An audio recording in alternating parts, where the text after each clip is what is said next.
Hello, and welcome to the Social Psychic Radio Show featuring Jason Zook. In uncertain times, we must change our focus and priorities. This show will highlight social justice issues with the goal of expanding minds and increasing unity, love, and mutual respect for ourselves and our planet. We support the Black Lives Matter movement. Our show aspires to promote social spirituality, which simply means that by coming together, we can solve any of our problems, including the goal of bringing an end to all forms of hate, discrimination, bias, or oppression. We must protect our environment, reform our criminal justice system, and protect every citizen from police brutality. When we come together, it becomes possible to bridge the gaps that plague our society and divide us from within. We the people means everyone. Hello and welcome to the Social Psychic Radio Show. This is Jason Zook. It's a great pleasure that I introduce special guest Wendy Darling, author of Create Your Miraculous Life, It's Never Too Late. Wendy is the founder of Miraculous Living Institute. With more than 35 years of experience as a relationship and transformational results expert, speaker, seminar facilitator, management and organizational development consultant, master healer, and coach, Wendy has created a unique and innovative system, the Miraculous Living Method, that allows people to get the results they want with greater ease and speed. Wendy works with all facets of relationships. Singles who want to finally attract love in their life, that's Attract Love Now. Couples who want to replenish their relationship, Miraculous Loving. The relationship with body and health, Loving Yourself Lean.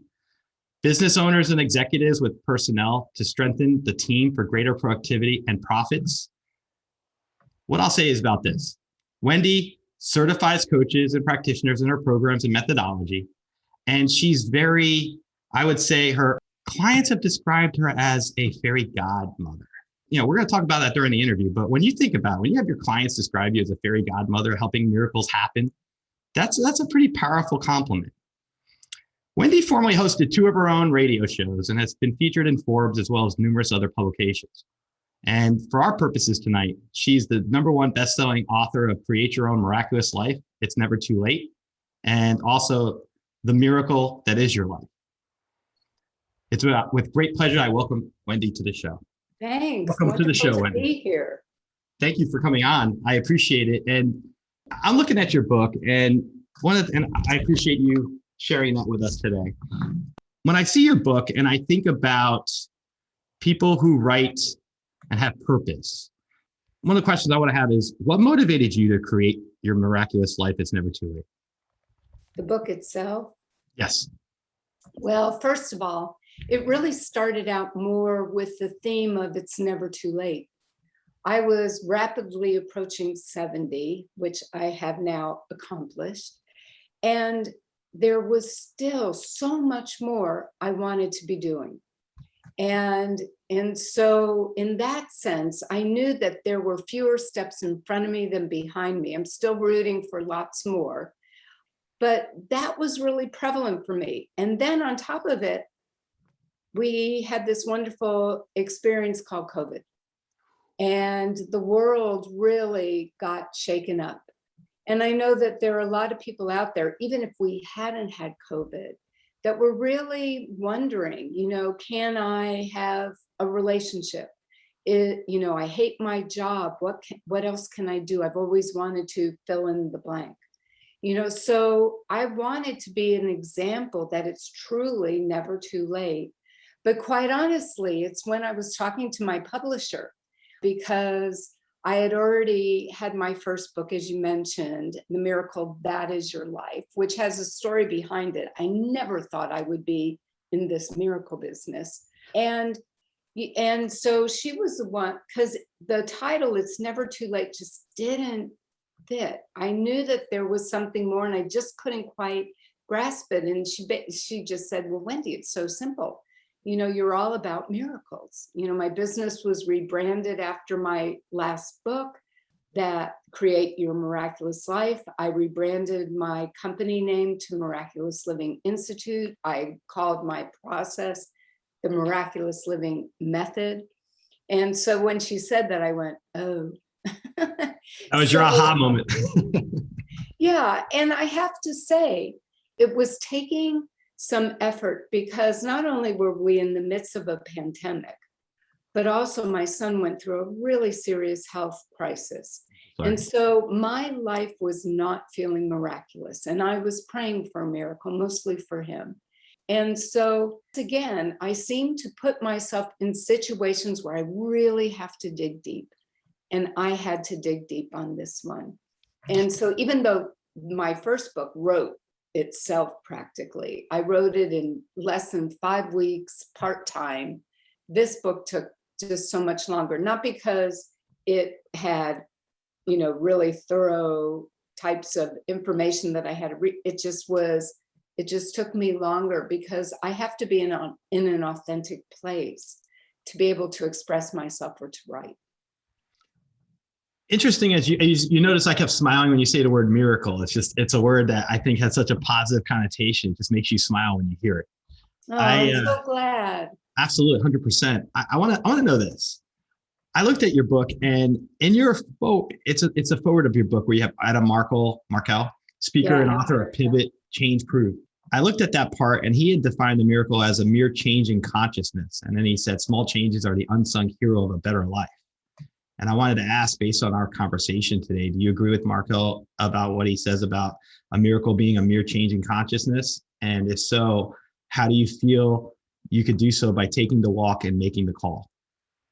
Yeah, I think it is a way of living. So in that sense, I would have to agree with Adam. Plus, he's a really good friend, so I don't want to, be too critical of that. No, in all seriousness, it's a way of being. When we really look at anything we could view as miraculous, the very fact that you and you're sitting in Tampa right now, I'm sitting in San Diego, and we're looking at each other, talking and recording. That's pretty darn miraculous. But we can even dial it down. I don't remember how many years ago, we'll say for the sake of our conversation, about 3 years ago, I decided to get my heart reevaluated. My dad passed away from a heart attack at the age of 56. So it was important to me. I had my health evaluated before, but it had been a while. And so I had a heart sonogram. That may not be the technical name, but the point of this is I was able to see my heart beating, and that little sucker was going like crazy. And I had never seen my heart before. And I was probably wide-eyed, just staring and filled with such gratitude, because I don't know about you, I work out. Well, now finally we opened up some, so I'm able to go back to the gym. But this little sucker is just going at it 24/7. And I don't know about you, but I don't consciously think about my heart beating or my other organs working or my brain working, thank goodness. And, there are so many little things that and maybe not so little things that we overlook. But even the beginning of my first book, The Miracle That Is Your Life, I believe each of us is a walking miracle. I believe we were created for a reason and a purpose, unlike anybody else. And our job is to discover what is it that's unique about you, what's special, what might be your gifts. A lot of times people don't know their gifts because it's such a natural part of who they are. But that's part of our job, to cultivate it in a way that we make our special mark, kind of like our thumbprint, and do good in the world with it. I love the way you say that. I'm going to ask you a question. It came to mind when you were describing your situation with your son. 3 years ago, I had my own cancer bout, and my mom told me that privately when I went through the situation. She didn't really talk much about it to me, but she suffered as a mother worrying about her son.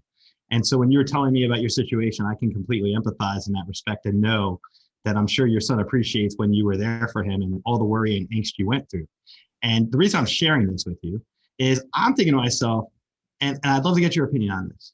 A lot of times people who suffer and go through these extraordinary situations sometimes have such a great appreciation of spirituality. They seem grounded. They seem greater connected to themselves and others. And I wanted to ask you, do you consider suffering a form of a miracle in a way if it makes you a better person and makes you more in touch with yourself and others spiritually and empathetic and all those kind of things? Yeah, I think more times than not, and I'm no exception, my journey was not an easy one. We can talk about that if you're interested, but I think they serve as wake-up calls. I look at it as, I don't know if you had this experience, but when I was a little kid and when my son was little and we would go bowling, we had little bumpers put in. The gutters? The gutters. The gutters. I'm not good at bowling, so I needed those bumpers down as well. I still am not good at bowling. I always wish I was. It redirected. And I think some of us have moments in our lives that get redirected. Some people are blessed. They get gentle redirection. Some people like me got hammered. It was not a gentle experience, but today I'm grateful. But I think more times than not, there's a lot of conversation about what's your purpose. And I think sometimes it puts a lot of pressure on people, like it's this one something, when it could be many different things in terms of expressing yourself and making a contribution. But I really do feel not too many people skate through life that are really committed to making significant impacts in the lives of others. I think a lot of us really had to go through rougher times. I was always a pretty nice person before, but having gone through my experience, I am significantly more compassionate now. I love to hear that, because when you think about everything we went through the last year and a half, any of us who have greater compassion and greater sympathy and empathy, those are miracles when you think about it. Going through the pandemic, none of us enjoyed it. I mean, some people lost family members. Enjoy is probably a poor use of the term. But when we can go through these experiences and develop greater love, empathy, and caring for others, I feel like that's a special power in and of itself and an outright miracle. It's huge. If you want to do one thing, just one thing, that can actually have greater impact in every aspect of your life, really dig deep and find that place of love within yourself and express anything that way. You may be familiar with David Hawkins' work, body of work, in Power versus Force. And what I love about what his body of research provided was that he literally, over a 30-year period of time, was evaluating the energies of emotion and developed a scale. I think guilt or shame was one of the lowest level emotions energetically. And then it kept going up. You can imagine anger, frustration, whatever. And love is one of the highest. And what he was able to prove that I really, really love is that if you, just as an individual, are feeling love, expressing love, you can literally transform hundreds and thousands of lives, because he discovered that it negates the negative emotions. So, for example, I've spoken at youth conferences.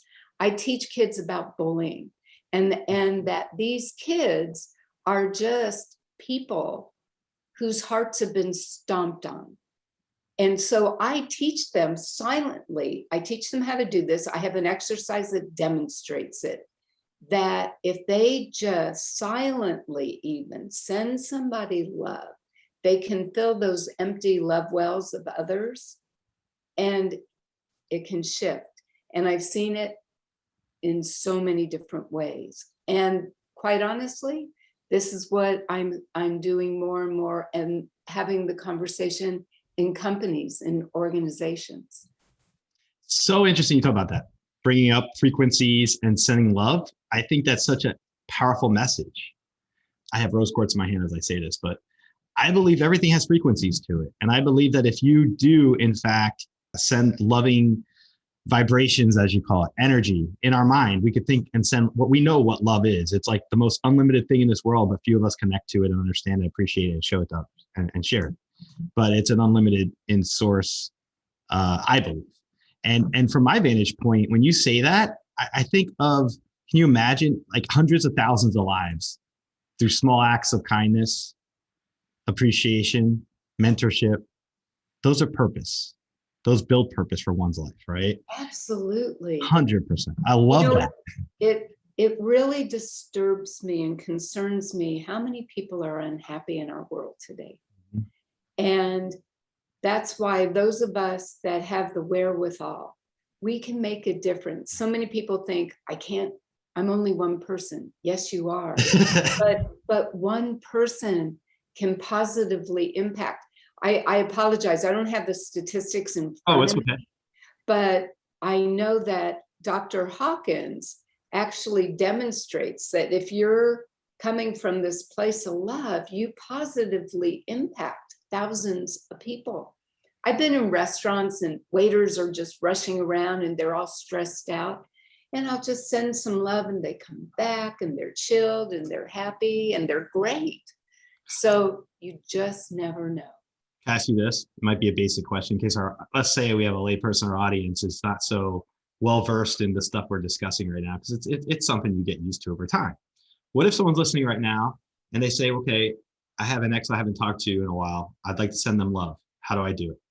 You just do it. That's the interesting thing. You don't need to be person to person. I think in a situation like that, I think it's important to really make sure you yourself are filled with love. I believe in a situation like that to also forgive yourself and the other person. It doesn't mean if something horrible happened, you forgive the act, but it was a human experience that brought you to this moment. I'm no longer married to my son's father, but I will be forever grateful that because of my relationship with him, I have this wonderful person called Adam, who's my son. And then all you do is you just sit and you imagine that person. I meditate now, and in my morning meditations, I always clean my energy. I fill myself up with love, and then I send it out. I send it in through my house, into my neighborhood, my city, my state. I just keep expanding it. I think there is a lot of power to that. I really do. Well, I do too. And you need to know, we haven't really talked about this. I was not this kind of person before. So I didn't know anything about energy or healing. I was a management and organizational development consultant. I wore suits. I traveled the globe. And so it wasn't until after my accident and I was recovering that life started changing, that I started to wake up to my healing gifts, my processes that I use today. And it took some adjusting because it was like, what the heck is happening to me? But I think everybody has certain capabilities that they can tap into. It may not be my way, but I do believe we all potentially are very intuitive. We haven't been trained to cultivate that as much, but there's always opportunity. As I've said, it's never too late. I want to ask you about your transformational system, the Miraculous Living Method. If you could share with our audience what it's about and how it's different from other systems out there. So even to back up, as I mentioned, while I had a really serious accident, I passed out at the Dallas airport, 1990. So that's a lot of years ago. And it was a long, long healing process, including I was later diagnosed with a traumatic brain injury. And my mom was the one that suggested I learn how to meditate. And the reason for that was I was so traumatized from my accident. My former husband came suitcases packed while I was still in the hospital, saying he no longer wished to be married. And even though I take full responsibility for my portion that contributed to that, the timing maybe wasn't quite optimal. And when we went to court, he was awarded full custody of our son. He happens to be an attorney. And Adam Markell was attorney. I have friends that are attorneys, so it's not a total. And so that's really when I fell apart, when he was awarded full custody of our son. And so my mom suggested I learn how to meditate. And at that time, quieting my mind was a complete oxymoron. And so, but desperate times, I found somebody, I'd go to this person's house. And at some point I said to him, every time I almost think my mind's going to relax, I feel this urge to sing. And so he said, well, sing. And I said, well, I actually started laughing. I said, you don't understand. I have people in my life who request I not do that. And he said, Wendy, just try. So I went back to my little place in the house, got into that space, and I allowed this quote singing, it's melodic, come out. And for the first time, not only did my mind relax, but so did my body. And I was living in Dallas, Texas at that time. And what they say is true. Everything's a little bit bigger in Texas. And so I had a really nice walk-in closet, and I go in my closet and I do this singing. And it allowed me to start recovering easier and faster. And it didn't take long, before I knew that something had changed. And one of the times that I was at this person's house, I was walking by this man, and out of my mouth comes, oh, you have a block around your heart. And I'm like, where did that come from? It just came out of my mouth. And what was interesting is that man's son, who was very intuitive, was a little bit behind me.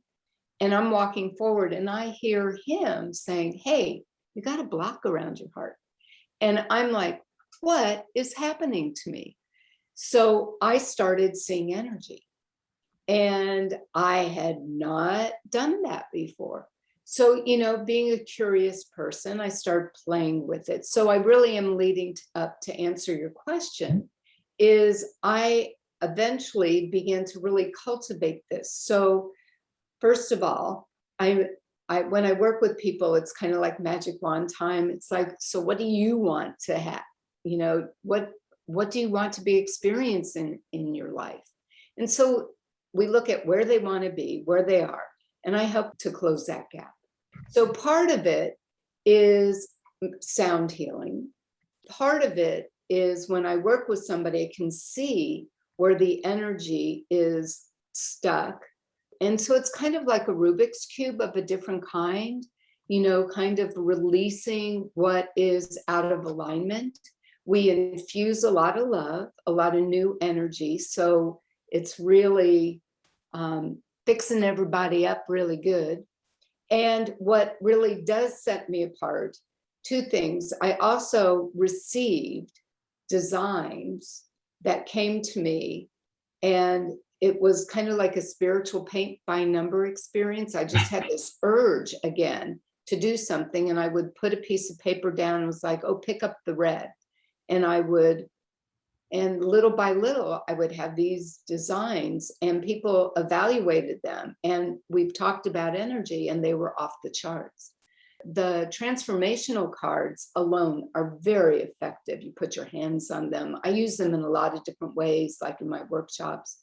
The sound healing by itself is also very effective, but when it's combined, it creates a very unique circuitry that allows things to release. Now, what really sets me apart from most people that do release work of different kinds is I also have a piece that is brain training.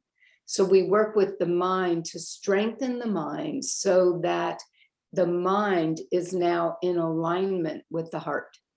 And it allows for a shift to really happen, because if you don't work with the mind and you just do release work, which is great, you risk defaulting into old patterns. You repeat the same mistakes, like doing that. Yeah. And so you get in the right set of circumstances and bloop, you're right back where you were. Well, not quite, but in a similar situation. So that's what sets me apart. So the other thing is I'm able to determine where people's financial set points are. We're able to raise them. A very, very common need for every client I've ever had is I have to open up your ability to receive. Every single person is restricted to some extent. I'm able to dial up your ability to attract and to magnetize. So there's a lot of little things going on, but I'm always looking at what results are we going for. It's as if you took your business background and put it into the spiritual realm, right? And that you have this special process that allows people to get in tune with themselves and magnetize themselves with theories and concepts, I believe, that sound amazing. That's probably, and how have you taken to people calling you their fairy godmother? That has been unusual. I remember the very first time that happened, I was leaving a business meeting and this man looks at me and goes, "You are just like a fairy godmother." And I went, "Oh, okay." Now, I was in Dallas at the time when that happened, and it was in the 90s. I don't even remember anymore. And I went, "Oh, he's cute. That's nice. That's sweet." Well, meanwhile, I ended up moving in the latter part of the 90s to South Florida. And I was interviewed by the Broward County Business Journal, which is kind of the Fort Lauderdale area. And honestly, I never said anything. The title of that was "Your Fairy Godmother Just Landed in South Florida." And I'm like, it just kept happening. And it wasn't like, it was like, "Oh, I'm a fairy godmother." I'm like, okay, because I don't feel that way. But finally, just like a lot of things that seemed to happen to me, I went, well, I could probably be called a whole lot of worse things. And it just keeps following me. And so I just surrendered, clients, somebody said, "Oh my gosh, I just feel like you're my personal fairy godmother." I went, "Oh, okay, well, thanks." And so I'm grateful because that's really, I tend to be a modest person.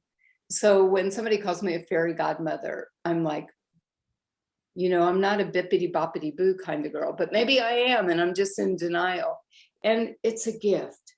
I could tell you so many stories of people I've been able to support, women that have been abused, people that are struggling in their businesses, kids with learning disabilities.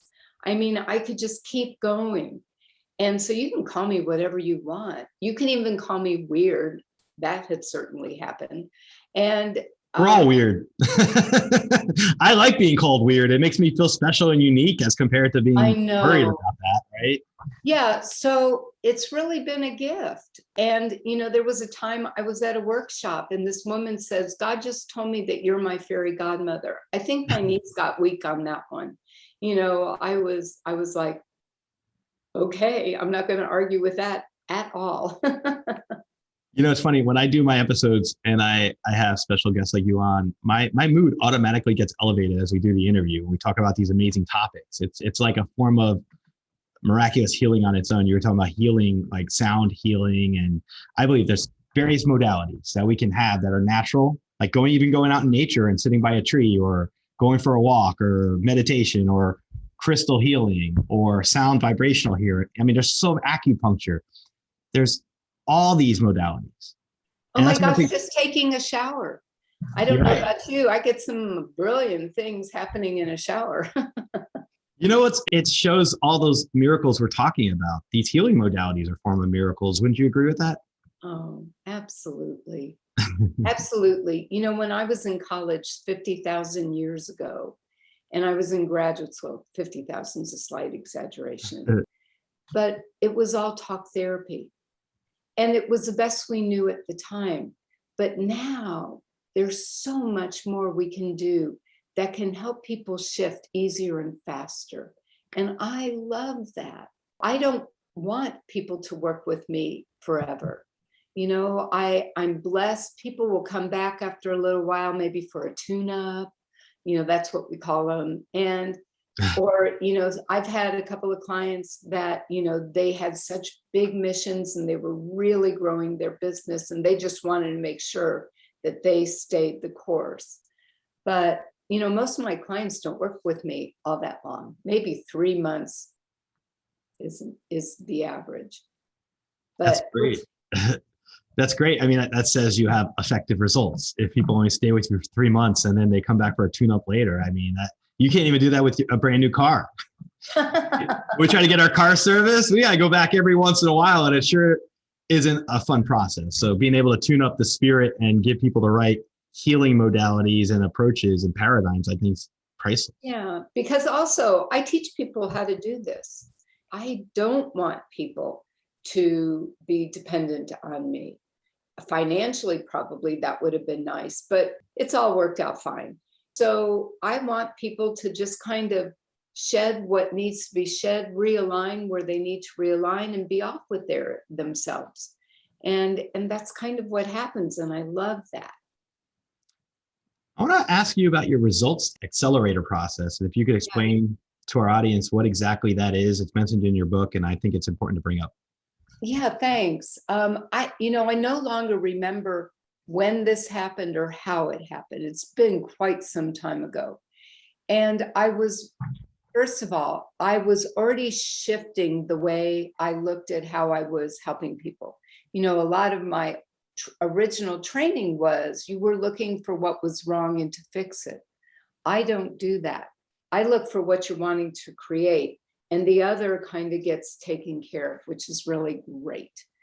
People don't have to re-examine their past. Then there were 10 areas that I was already kind of looking at, and I don't remember anymore. So the results accelerator. So I use applied kinesiology, which is a muscle testing process.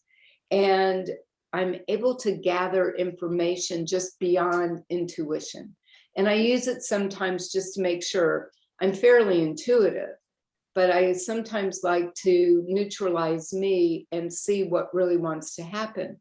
And I had the thought that what if something else could speed up the results process? Because again, I'm always looking for easier, faster ways.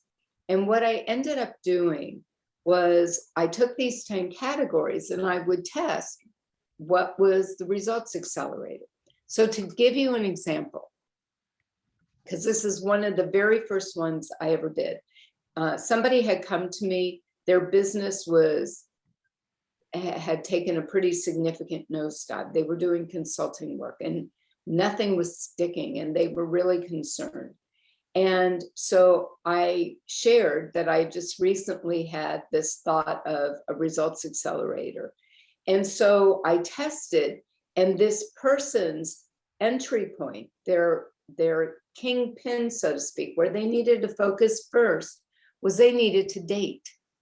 Now, I want you to know that me, the person, would not have recommended that. I would have said, let's get you dusted off. Let's get your business going again. We can talk about this dating and relationship thing a little further down the road. But I said, I trust the process. Let's just see how it goes. Because he was going, come on, right now, I'm not doing as well financially, blah, blah, blah. And I said, well, you don't got much to lose, so let's give it a shot. And so he got online. This is a person that was living in Costa Rica at the time and had moved from Florida to Costa Rica. And he got online and he was starting to chat with women.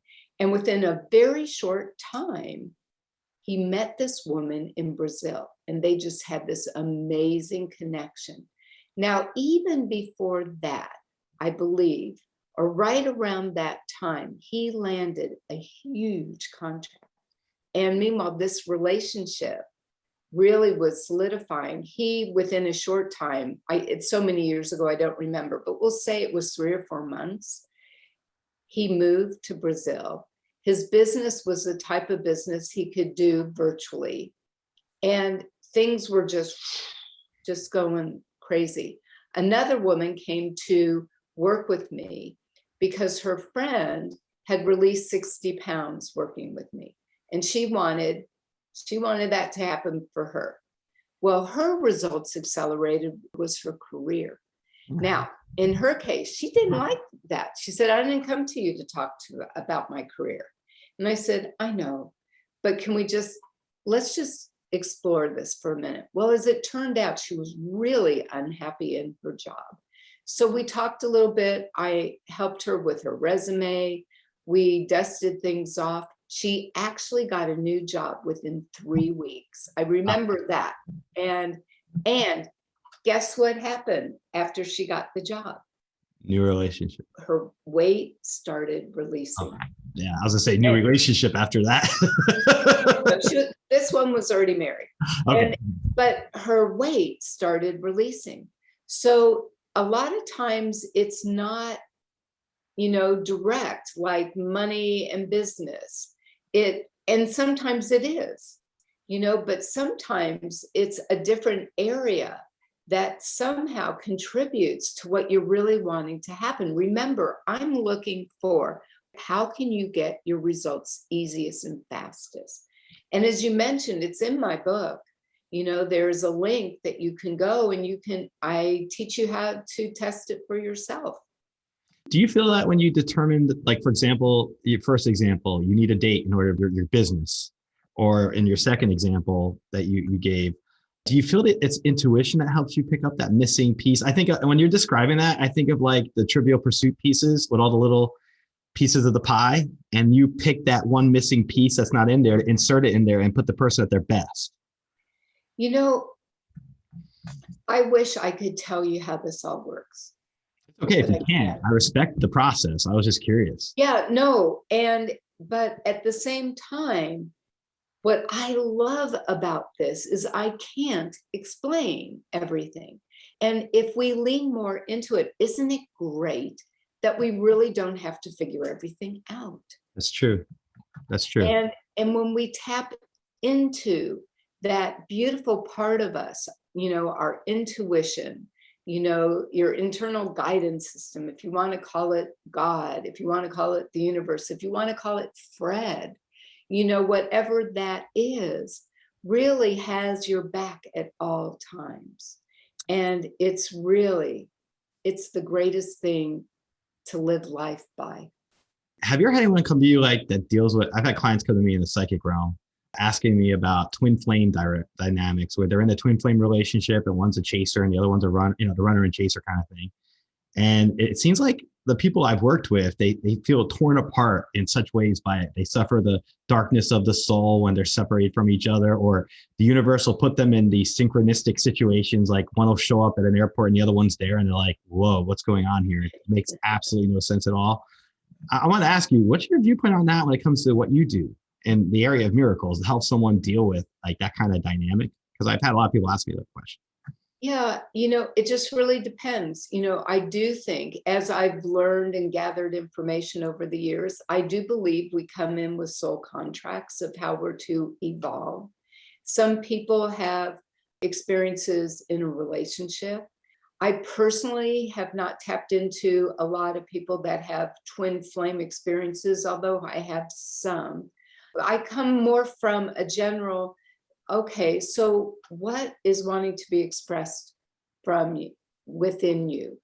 And how can we make this work? Because I have worked with quite a few couples to help them replenish their relationship. So I am able to help decode and diffuse the dynamic that's causing the angst. Okay. And sometimes I actually believe relationships have shelf lives, and we're not taught to pay attention to that shelf life, and I think what happens a lot of times, couples are together for a certain period of time, they reach a point, and now suddenly everything's not going well. I think those are signs of completion. So there's signs of growth that is necessary, and to learn how to deal with growth. And there are also signs of completion. And I think that takes some decoding, that takes some working. And a lot of people just don't know how to deal with differences. It's all great when hormones are flying and everybody looks really gorgeous to each other. And oh my gosh, aren't they the greatest thing since sliced bread? And then suddenly humanness starts settling in. And I think it's, again, an opportunity to really embrace humanness. Again, just like what we talked about early on, when you come from a place of love. Even when somebody's upset, or maybe it sounds like they're criticizing you, or whatever it may be, it's kind of like, if you can get to that place of acceptance and love and really look at, oh, something inside of them is hurting. We have just hit a wound. And I think when that happens, a lot of times we have a wound that is happening between the two of us. And that's why you have that ping pong called an argument. And I think when you can take a break, calm down, and come from a place of love. I had clients, a couple that were working with me, and I get a call from the wife. He is packing his bags and he's moving out. And so I said, okay, time out. Let's the three of us get on a call. And the husband was willing to do it. And I said, I want you both to know that you are experiencing temporary insanity. And so I'm going to ask you to do something to hopefully, with the intent of you being reminded about who this person is to you. So I had them do an assignment. I had them both list as many qualities as they could about what they loved, valued, and appreciated about their spouse. And then they had a certain period of time, we'll say they had an hour to do it, an hour and a half. I wanted the cooling off period to happen. Then they were to come together, and little by little, they were to share that list, and they were to look at their partner's eyes and say, what I love about you is, and, just kind of go down the list, and they were to take turns. And then they were to call me. So might you guess what happened? He stayed in the house. Yeah. And they stayed together. In fact, that was a significant turning point in their relationship. Honestly, from that point forward, their relationship became so loving, so beautiful. It was a significant turning point in their transformation. That's a beautiful story. And thank you for sharing that with our audience.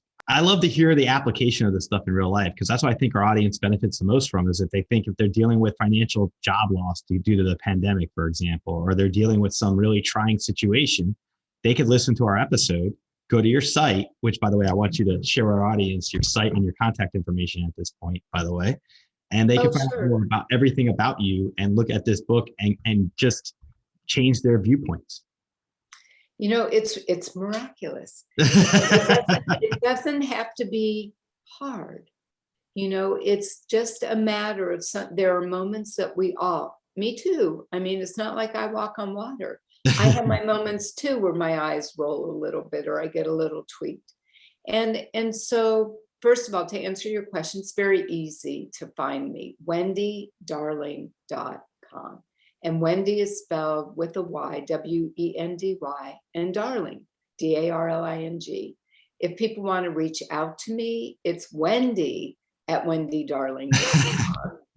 And on my website, you can sign up to listen to a recording. There's an RQ assessment, relationship quotient assessment. In the book, there are a couple links also that you can take, the results accelerator, things like that.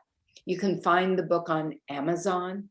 My publisher only let me take Kindle down to $2.99. I wanted it $99. I just want it in the most hands. But I have to say, I don't know how you feel. I saw you had my book. I love the cover. I love the way it looks. I love it. I love the color of it. And I'm partially colorblind. So for me to tell you I love the color of this, I have to say I do. Oh. It's beautiful. And I love the feel of it. It's just a really good read, and it gives you empowerment, and the message itself is one of healing. So for me, it's positive all around and very beneficial for our audience to pick up and read, in my opinion. And I think my job has always been to make things as simple as possible. This is not a heavy duty read in any way, shape, or form. And I take that as a compliment. People said it's an easy read. I'm like, great, mission accomplished. I don't want it to be difficult.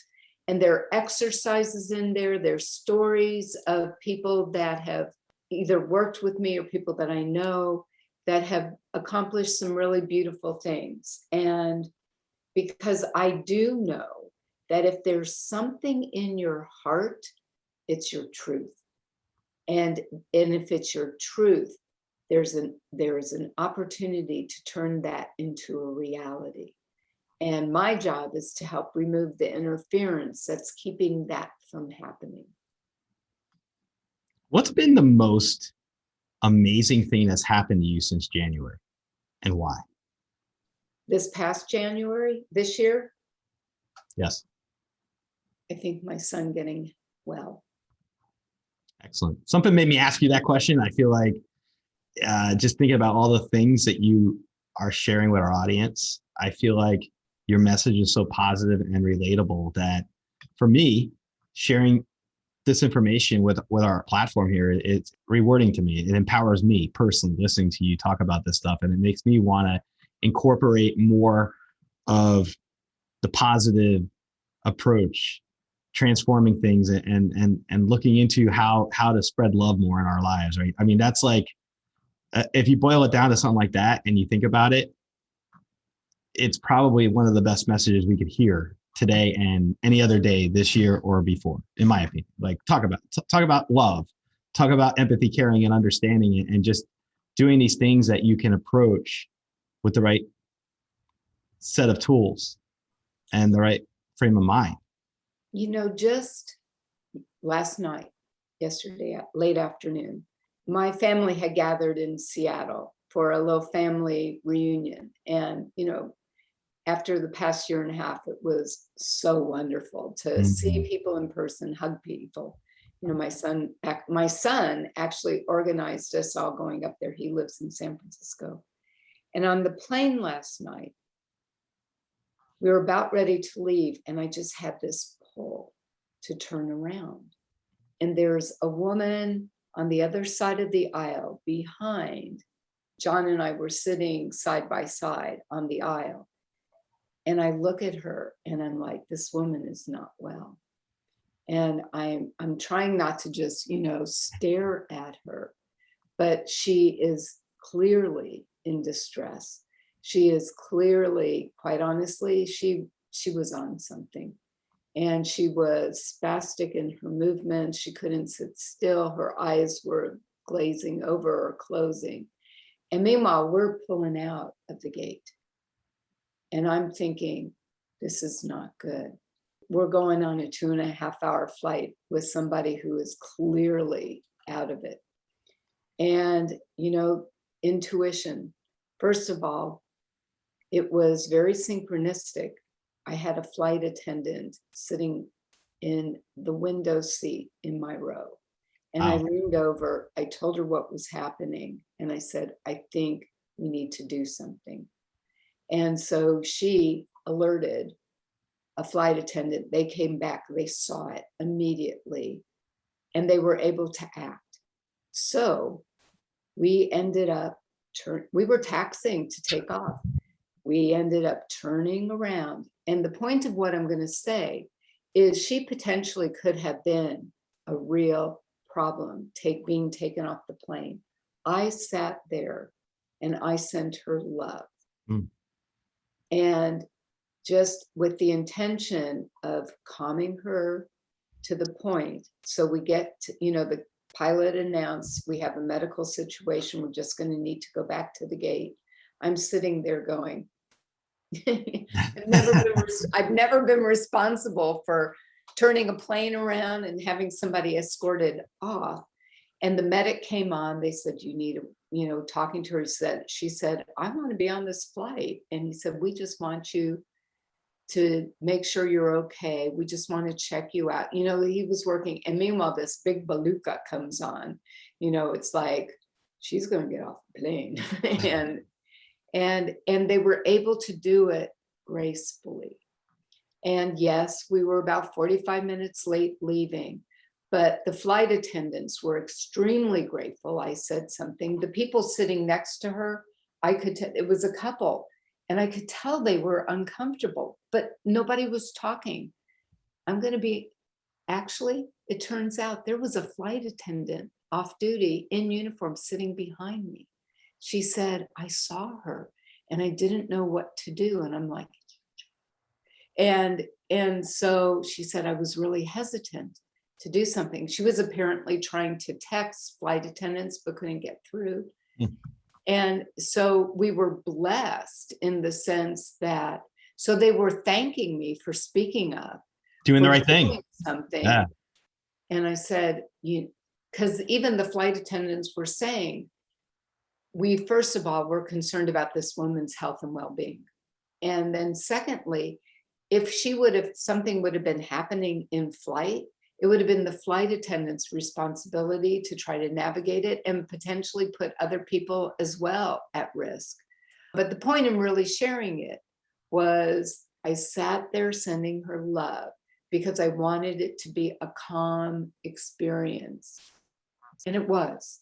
That's great that you were able to my take from that is great that you were able to do that. You were able to send the love to calm her, and she probably needed that medical advice and not be on the plane and get checked out or whatever they did. You know, that's important. You don't need to be flying if you're not feeling well. No, she was clearly on something. I don't know what it was. It wasn't my job or business. Sure. But I just knew she should not be on this flight. And so again, my intuition had me turn. There was no reason for me to turn. Even at one point, John saw me turning and he said, he thought I was just being a busybody. And I said, you got to trust me on these things. So yeah, it was rather interesting. If you could advise your younger self, what would you want her to know? For example, what do you think you would ask? What would you advise your younger self from this stage of your life to have her consider at that earlier stage? So much. Well, first of all, I would want her to know how absolutely amazing she really is. I had an abusive mom, and so I did not know myself. I did not know my self-worth. And I looked outside of myself for validation for many, many years. So I would want her to know how special she was and to be able to tell her what some of those things about her were really amazing. And I would tell her to lighten up and not worry because she was going to have a ride like none other. And that life is really wonderful. And don't let anybody tell you different. Believe in yourself, believe in life, and you are going to find yourself having an extraordinary experience. I love that we're able to share this time together and talk about your book. And I think everything that we've shared is a valuable lesson for all different members of our audience at different levels in their life. You know, someone struggling to find a relationship or somebody trying to improve their business standing. I feel like your anecdotes are like chock full of nuts. They can give you a lot of nourishment, right? If I use that analogy, right? But I want to thank you. Great. The nourishment is really one of those words. I know miraculous is a good descriptor, but also nourishment, soul nourishment. I totally agree. I think that love is you want to talk about love is the greatest piece of nourishment, however we can do it. And I think that was hard for so many of us, that even though we could connect through Zoom, missing hugging each other and seeing each other literally eyeball to eyeball. And so, well, we'll see. I don't think we're out of I don't think we're out of the woods quite yet, but at least it's a little bit better, and hopefully it won't get worse. Small wins every day is the way I look at it. Keeping things in mind in that respect. I want to thank you for coming on. One last question. If you were a spirit animal, which spirit animal would you be and why? I'll go first. I choose owl, and I usually say this at every episode when I do this question. I don't do it all the time, but I have 2 parrots. I love birds. I think owls represent wisdom, and I always seek wisdom in my life. And I look at things from a 360 aerial point of view. I try to get myself unstuck from things that are in front of me as an obstacle and look at the big picture. So that's why I say owl. That's so awesome. Well, that's a great question. And I'll just have to tell you what came to me. So my dog, who I adored, passed away a year ago, December, and he is still with me, and in so many ways. So I would have to say a dog, because they love unconditionally. You can leave them for hours and you come and they're like, oh my gosh, it's you. And they're just so happy. And I would say, there were many times I thought, I wouldn't mind coming back as a dog. You get the dog's life so well. Yeah. And so I'm going to have to say a dog, and a dog like Max, my former dog. Well, he's not my former dog, but because they're just pure, unconditional love.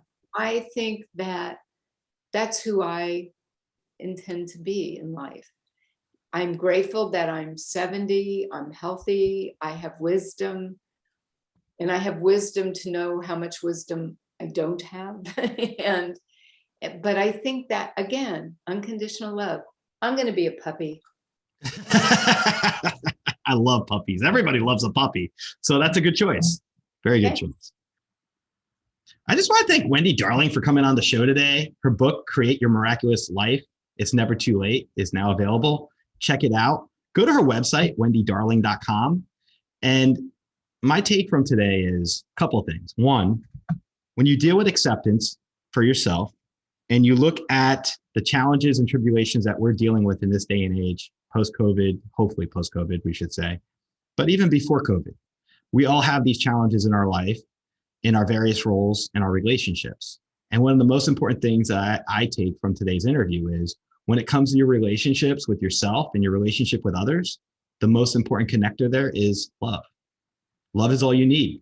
And if you're able to employ love and share it and approach challenges with love and challenging people and situations, it may temper you and give you the ability to get through things a lot better. It may help you manage things better. It may even create a little miracle or two in your life. And since Wendy's all about miracles and sharing wisdom and helping dreams turn into reality, I highly encourage you to check out her book, Create Your Own Miraculous Life, It's Never Too Late. And she also has her other book, The Miracle That's in Your Life. Check these things out. If you need to attract love into your life, or you need to improve your health with yourself, or how you pursue your business, all those things can be strengthened. And I believe Wendy is one of those people that can help identify the missing piece of your life to give you the extra ability you need to move forward. So check her out. Look at Create Your Miraculous Life, It's Never Too Late, and check out Wendy Darling. I think you'll be very happy that you did. Check out her Miraculous Living Institute. And I just want to thank you for tuning into our episode. As always, we're going to have more programs coming our way. This is a great book. Highly recommend it to everybody. And stay positive, because when you're positive, anything's possible. Thank you. Thank you for listening to this episode of the Social Psychic Radio Show. Don't forget to join us for another episode next time. If you enjoyed the show, we'd love for you to subscribe, rate, and give us a review on iTunes. You can also check us out on Facebook, and don't forget to visit the Social Psychic YouTube channel. Until next time, it's a big world out there. Keep an open mind, embrace your paradigms, and know that the universe is always yours to explore.